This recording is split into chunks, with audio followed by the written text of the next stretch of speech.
Good morning बच्चों। सुबह के 6 बज रहे हैं और इस ठंडी सुबह में हम हाजिर हैं आपको पढ़ाने के लिए गॉस थ्योरम का निगमन, प्रूफ ऑफ गॉस थ्योरम। देखिए, कल की बातें मैं आपको थोड़ा सा याद दिलाऊंगा कि गॉस थ्योरम जब हम निकालते थे, पढ़ा था हम लोगों ने, तो गॉस ने क्या बताया था, वैद्युत फ्लक्स के बारे में बताया था कि जो वैद्युत फ्लक्स होता है किसी बंद पृष्ठ के अंदर स्थित आवेश का 1/ε नॉट गुना होता है। टोटल आवेश अपॉन एप्सिलॉन नॉट, जितना भी आवेश अंदर होगा उसे एप्सिलॉन नॉट से डिवाइड कर देंगे। यही गॉस थ्योरम थी। इस गॉस थ्योरम का हम आज प्रूफ पढ़ेंगे।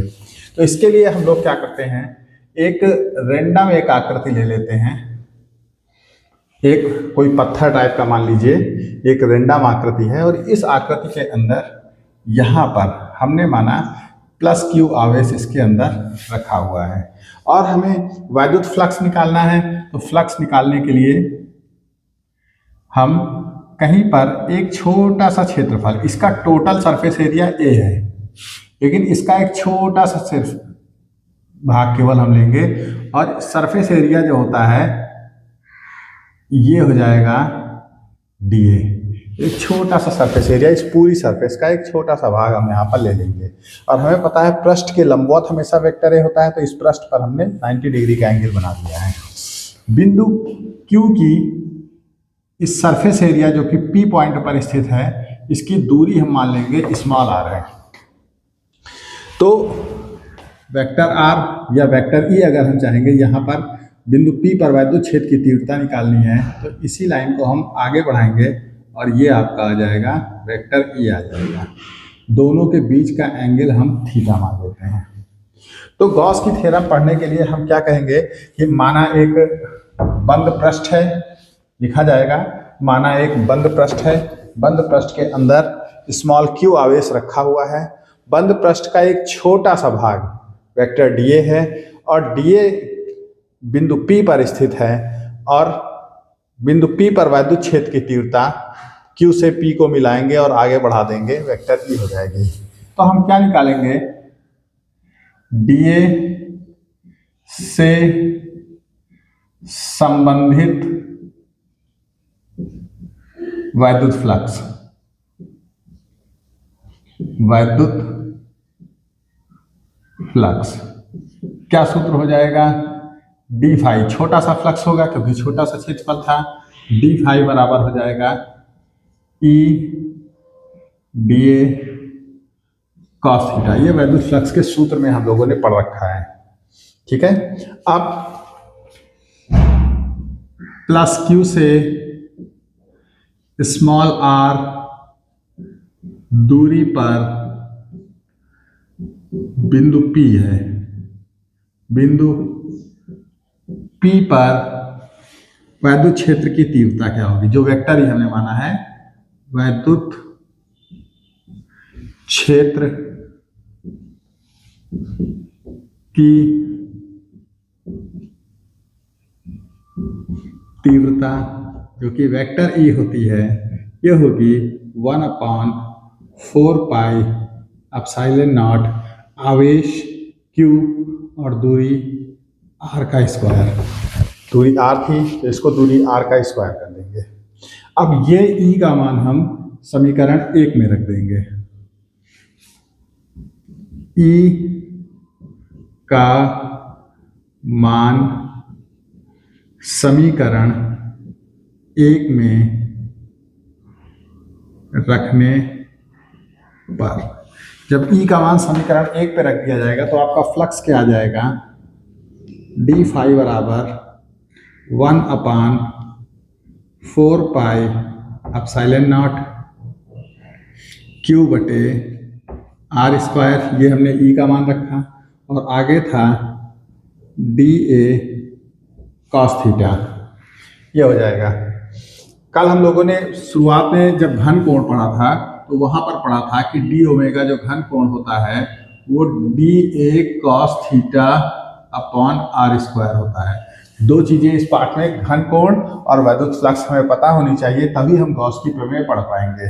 तो यहाँ पर अब d फाई क्या हो जाएगा, इसको हम ऐसे लिख सकते हैं, Q upon 4 pi epsilon not और d A cos theta upon are square, ये हो जाएगा। अब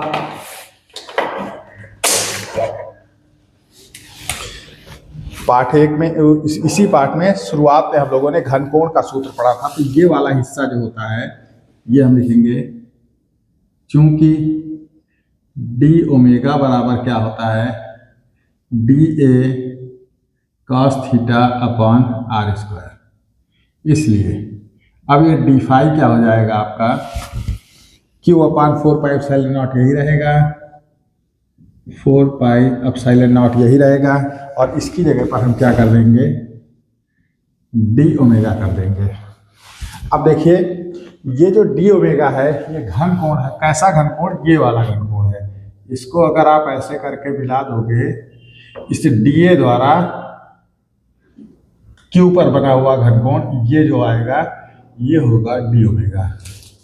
अगर हम दोनों पक्षों में समाकलन कर दें, समाकलन करने से क्या होता है, छोटा सा भाग है डी ए का समाकलन करेंगे तो पूरा क्षेत्रफल मिलेगा, छोटा सा भाग है डी ओमेगा का समाकलन करेंगे तो पूरा घन कोण मिलेगा, और छोटा सा वैद्युत फ्लक्स है डी फाई, इससे संबंधित वैद्युत फ्लक्स है डी फाई, कितनी रेखाएं इससे गुजर रही हैं, डी फाई है। अगर डी फाई का समाकलन कर देंगे तो पूरे पृष्ठ से निकलने वाली वैद्युत बल रेखाओं की संख्या हमको पता चल जाएगी, जिसे हम वैद्युत फ्लक्स कहेंगे। तो अब यहां लिखेंगे हम दोनों पक्षों में समाकलन करने पर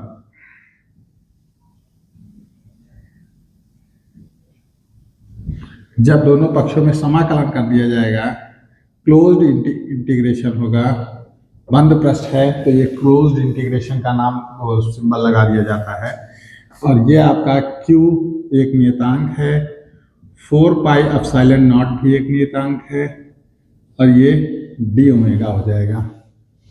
तो अब हमने बताया कि छोटा सा फ्लक्स डी फाई था, इसका समाकलन करेंगे तो संपूर्ण फ्लक्स आ जाएगा फाई बराबर Q upon 4 pi epsilon not ऐसे ही रहेगा, और इसका जब हम समाकलन करेंगे, डी ओमेगा का समाकलन करेंगे तो हमें संपूर्ण घनकोण मिलेगा, और संपूर्ण घनकोण के बारे में हम लोगों ने पढ़ा था, हमें संपूर्ण घनकोण मिल जाएगा। और संपूर्ण घनकोण के बारे में हमने पढ़ा था कि अगर बंद पृष्ठ है तो वो अपने केंद्र पर जो घनकोण बनाता है वो 4 पाई स्टेरेडियन होता है। तो जो आपका ये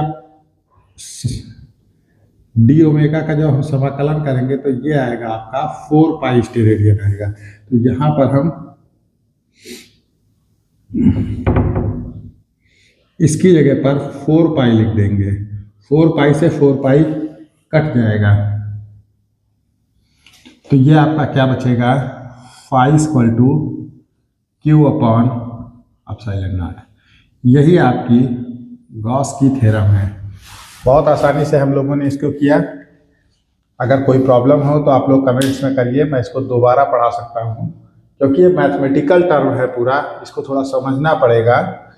जो हमने दो चीज़ें घनकोण आपको बताया है और वैद्युत फ्लक्स बताया है, इसको अच्छे से समझना पड़ेगा, तब आप लोग इसको कर पाएंगे। ठीक है, आगे हम मिलेंगे गॉस की प्रमेय का अनुप्रयोग पढ़ने के लिए, जिनसे कि कक्षा 12 में एक प्रश्न जरूर पूछा जाता है। तो तब तक के लिए धन्यवाद।